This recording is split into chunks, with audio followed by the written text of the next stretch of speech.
chim thu hi ti ding em go in nay san vi ham lung gel aha e kai ding in gelin na silung a oi na o lung de chilai lunga na cham jinge golin na silung in gel tango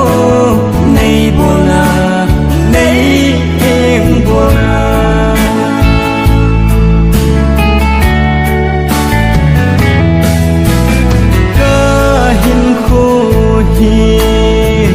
hin ve ti mo lon hin kalo nai ki pa ina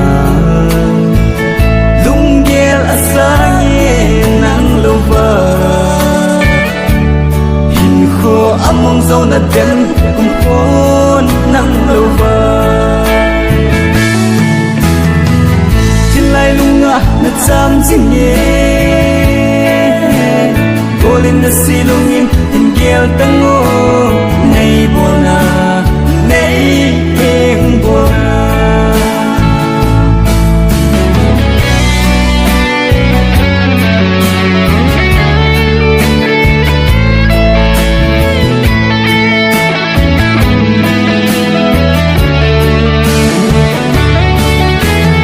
kalung sin na ka bang zo